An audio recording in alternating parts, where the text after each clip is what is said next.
रिया kitchen में खाना बना रही थी। घर में सन्नाटा छाया हुआ था, जैसे कि पहाड़ टूटकर पूरे परिवार पर गिरा हो। रिया के बड़े भाई दुकान से घर आए, लेकिन रिया से कोई बातचीत नहीं की। छोटा भाई भी कॉलेज से लौटकर आया था। रिया ने उसे खाना लगाया, लेकिन उसने भी कोई बात नहीं की। दरवाजे पर एक ऑटो रिक्शा लगी हुई थी। रिया कुछ समझ पाती कि इतने में उसके दोनों भाई और मम्मी तीनों ने मिलकर उसका हाथ पैर बांधना शुरू कर दिया। रिया चिल्लाने लगी, छोड़ो मुझे, ऐसा क्यों कर रहे हो तुम लोग? अब मैंने क्या किया है?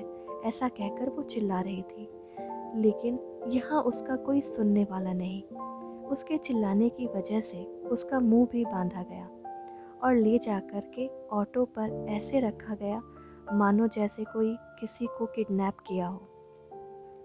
आप सोच रहे होंगे कि आखिर रिया के साथ ऐसा क्यों किया गया, उसके घर वाले क्या चाहते थे। दरअसल बात ये है कि रिया घर में सबसे बड़ी बहन है। उसके पापा बचपन में ही गुजर गए थे। उसकी मम्मी ने ही सारे बच्चे का लालन पालन किया। रिया भी घर में बड़ी होने के नाते बचपन से ही घर के और अपने छोटे भाई बहन का जिम्मेदारी अपने कंधे पर उठा ली थी। समय बीतता गया, देखते ही देखते रिया और रिया के भाई बहन सभी बड़े हो गए। कुछ दिन पहले की बात है, रिया कॉलेज से घर आती है और उसे पता चलता है कि उसकी शादी तय हो गई है। इस बात से वो दुखी हो जाती है, क्योंकि वो अभी और पढ़ना चाहती है, लेकिन अपने घर वालों की खुशी के लिए वो ना चाहते हुए भी ये शादी कर लेती है। जब वो ससुराल जाती है तो देखती है कि बहुत ही बड़े घर में उसकी शादी हुई होती है। वो खुश भी होती है, सारे परिवार वाले उसकी परवाह करते हैं। लेकिन रात में पता चलता है कि उसके पति शराबी हैं।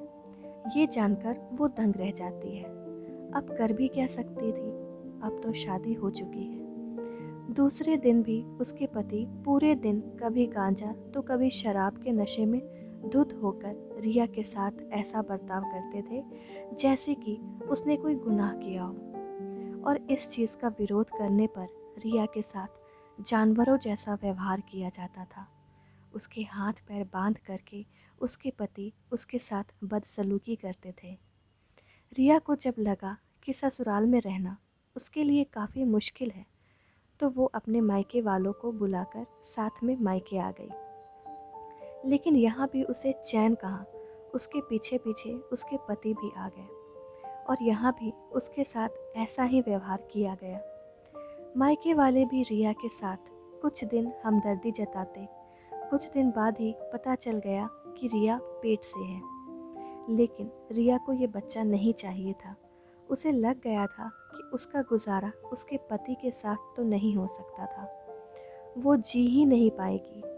रिया की मम्मी के कहने पर वो अबॉर्शन नहीं करवाती है और कुछ दिनों के बाद ही एक बेटे की माँ बन जाती है। दिन बीतता चला गया, लेकिन उसके पति के व्यवहार में कोई बदलाव नहीं आया। वो प्रत्येक दिन मर ही रही थी, लेकिन जिंदगी जी नहीं पा रही थी। एक दिन रिया ने निर्णय लिया कि उसे उसके पति के साथ नहीं रहना है।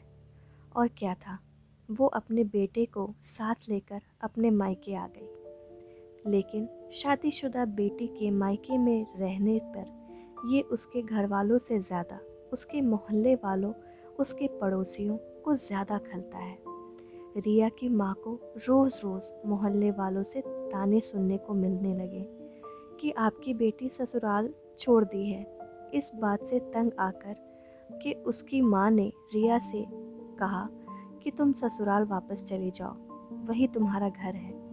लेकिन रिया ने कहा कि ऐसा बिल्कुल नहीं हो सकता है।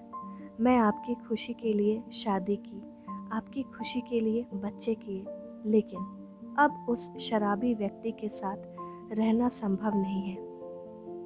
मैं दुनिया का हर कष्ट सह लूँगी, लेकिन उस इंसान के साथ नहीं रहूँगी। बस फिर क्या था, अगले ही दिन उसके हाथ पैर बांध के ऑटो रिक्शा वाले को किराया देके जबरन उसको ससुराल भेज दिया गया। आज रिया समझ गई कि शादीशुदा लड़की का कोई अपना नहीं होता। एक ससुराल होता है तो एक मायका, लेकिन उसे समझने वाला कोई नहीं होता। जिंदा लाश बनकर के ससुराल में रहने लगी। प्रत्येक दिन उसके पति का उसके साथ वैसा ही रवैया, बेवजह रिया के साथ मारपीट करना, और अक्सर जब भी उसे मारा जाता तो उसके सिर पर ही वार किया जाता था। अपनी जिंदगी के बारे में सोच सोचकर वो डिप्रेशन का शिकार हो गई। कभी मायके तो कभी ससुराल भटकने लगी, पर कहीं कोई समझने वाला नहीं। ये सोच सोचकर वो एक दिन पागल हो गई। उसका इलाज कराया गया, लेकिन वो ठीक होकर 3 बार पागल हुई, फिर ठीक हुई, फिर एंटी डिप्रेशन का मेडिसिन लेने लगी।